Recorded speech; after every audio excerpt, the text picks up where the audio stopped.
మనం రోజు ప్రయాణించే రైలులో ఎంత డీజిల్ అవసరం పడుతుంది, అది ఒకేసారి ఫుల్ ట్యాంక్ చేస్తే ఎంత దూరం వెళ్తుంది, అసలు రైలులో ఎన్ని లీటర్స్ డీజిల్ పడుతుంది, ఇలా మీకు చాలాసార్లు సందేహం కలిగి ఉంటుంది. దాని గురించి ఈ వీడియోలో తెలుసుకుందాం. బేసిక్గా డీజిల్ ట్రైన్ ఇంజిన్లు చాలా పెద్దగా ఉంటాయి. దానిలో దాదాపు 5,000 నుండి 6,000 లీటర్ల వరకు డీజిల్ని స్టోర్ చేసుకునే అవకాశం ఉంటుంది.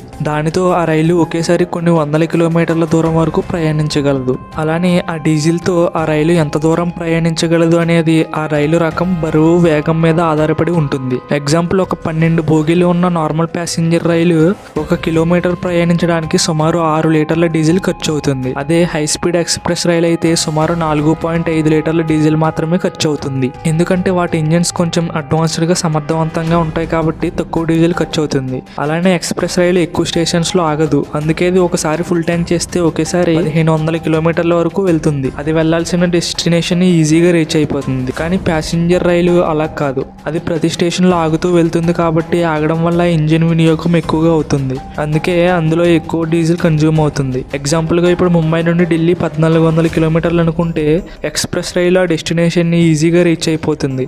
అదే ఒక ప్యాసింజర్ రైలు రీచ్ అవ్వాలంటే అది మధ్యలో ఒక స్టేషన్ దగ్గర మళ్ళీ డీజిల్ ని నింపుకోవాల్సి ఉంటుంది. మరిన్ని ఫ్యాక్ట్స్ కోసం ఇప్పుడే మన ఛానల్ ని సబ్స్క్రైబ్ చేసుకోండి.